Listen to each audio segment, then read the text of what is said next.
Of course, these weren't real rioters. The rebels in t-shirts were all members of one of the participating agencies, but you couldn't tell that during the exercise. If you weren't protected by an orange vest signifying you as an observer, you were in danger of being hit by eggs, bottles, billy clubs, or even the occasional well-placed round from a sniper. We try to make this very real, give a real feel to it. We had the fire department provided some live burning out here, so we had smoke, flames, objects being thrown, a lot of chaos. There's going to be a lot of chaos in a civil disturbance situation, and that's what we want to try to incorporate as much as possible.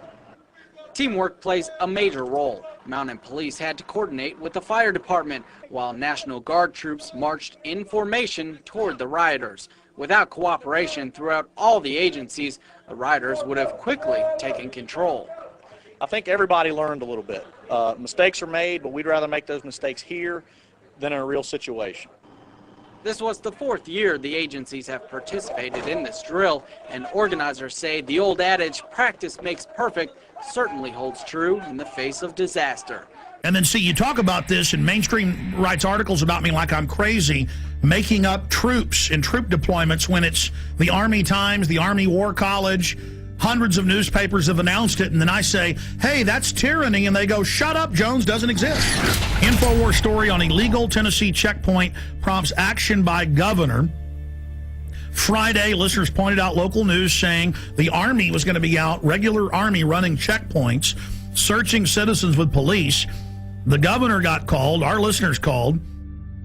The Whiteville Police Department had plans to conduct a seatbelt checkpoint on Saturday, April 4th at Highway 64 within the city limits of Whiteville. The checkpoint was planned to be in conjunction with Homeland Security and the 251st Military Police in Bolivar. After learning about this, I contacted Representative Johnny Shaw, who represents that area. Ask you about this. Representative Shaw, you looked into this, and can you tell me what you've learned and where this stands now? I can. Actually, this has been canceled. Some calls were made to the governor's office about this on earlier today, this Friday, and of course the governor just simply said, I don't need another headache. It was a bad idea in the first place. I mean, during this climate and this day and time which we live, can you imagine the Army stopping you for a seatbelt check? You know. We'll follow up with you on that, sir, and find out what steps are taken to protect, to see that something like this the public is notified in the future. Definitely we will, because the public should have been notified if it was going to happen, and I'm going to make sure that I call all of the local authorities and ask them not to do this anymore, but if they should even attempt to make sure that they contact people like myself and make sure that people are notified as to what is going to happen.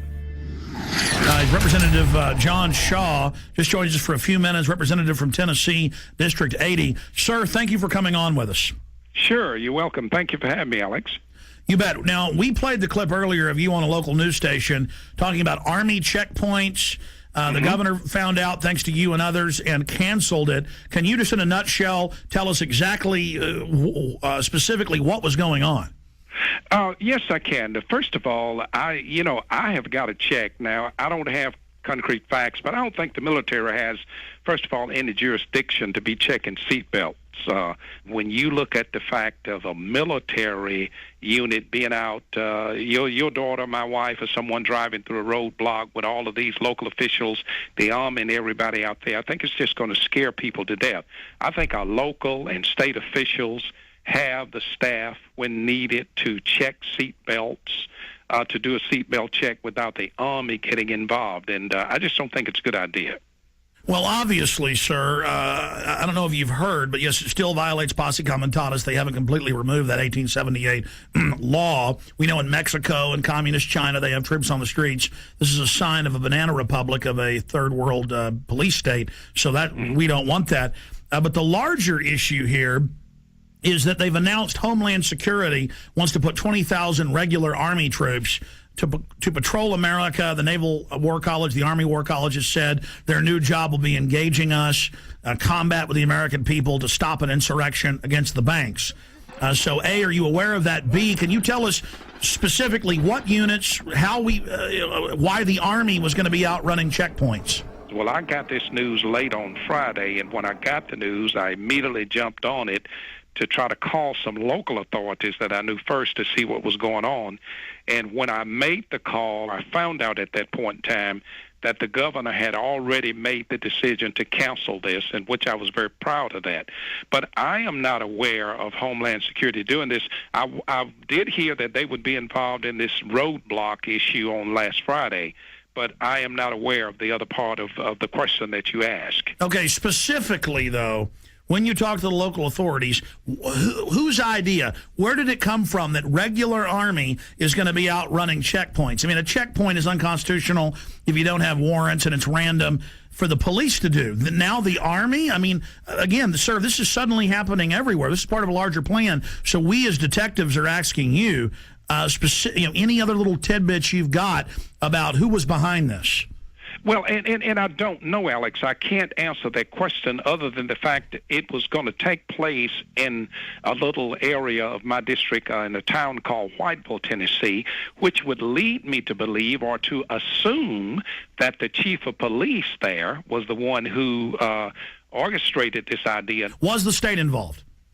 Not to my knowledge at all. Okay, so the governor had to say no. So this is what we always see. The Army then probably approached some locals as part of their covert acclimation program. And State Representative Johnny Shaw, we appreciate you speaking out against this. We appreciate the governor saying no to this. Can you, just in closing, speak to why you were concerned about it and against it? Well, again, I was concerned because I think in this economic climate, or in this climate that we are in, well, can you imagine your wife, your daughter, my wife or daughter, even son, driving up to a checkpoint with Homeland Security, the military police, the state police, if they were involved, and then, of course, all of your local authorities? It's going to make someone think something bad has happened in the community, and I just don't think this is a good idea. I think it would have been a scare tactic that would have been hard for some of our citizens to get over, or maybe some of our senior citizens, and I'm totally against this kind of a tactic, and I'm going to do my best as a state representative to see that this does not happen again in my district and hopefully nowhere in the state of Tennessee.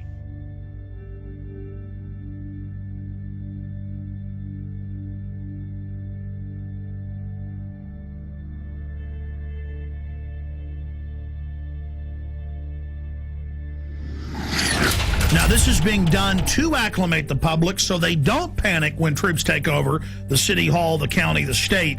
This is high treason. And Obama has taken all these new powers that Bush claimed and has expanded them day one. And suddenly the left that was against it isn't saying a thing. So that's part of the preparation. Guardsmen to conduct urban training at Arcadia in April. This is going on scaled back now. It says in this article, going door to door asking if they can search homes looking for weapons. And they practice raiding the local gun shop. And this is for domestic operations. Lieutenant Colonel, I really appreciate you coming on such short notice, sir. My pleasure. Thanks for the invitation. You bet. I saw this article out of the Daily Times Herald in Carroll, Iowa. Have you seen that? I sure have. And it's telling us about an urban warfare drill to be held in several towns. Can you tell us about that? Sure. It's actually a planned training event to provide our soldiers with greater proficiency at what we call coordinate search, which is a mission that, just for a little background, we've deployed nearly 13,000 members of the Iowa National Guard in the global war on terror. And the vast majority of those have been in Iraq and Afghanistan. And one of the missions that they perform in Iraq and Afghanistan on multiple occasions is coordinate search, where basically you are trying to get to an area, coordinate off to make sure everything's safe, and then actually search for caches of weapons or other kinds of contraband which could harm American forces and other like Fallujah, what we saw in Fallujah. Mm-hmm. Correct. Exactly. So because of where we're located in Iowa, there are no active duty bases in Iowa, so we kind of have to create our own urban training environments. So the plan on this particular training event was to actually use a small town of about 450 people. The town has actually kind of adopted the unit, which is called Company A, 1st Battalion, 168th Infantry. and they were more than willing to participate in the exercise.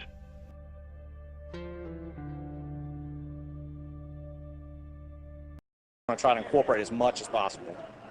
Teamwork plays a major role. Mountain Police had to coordinate with the fire department, while National Guard troops marched in formation toward the rioters. Without cooperation throughout all the agencies, the rioters would have quickly taken control.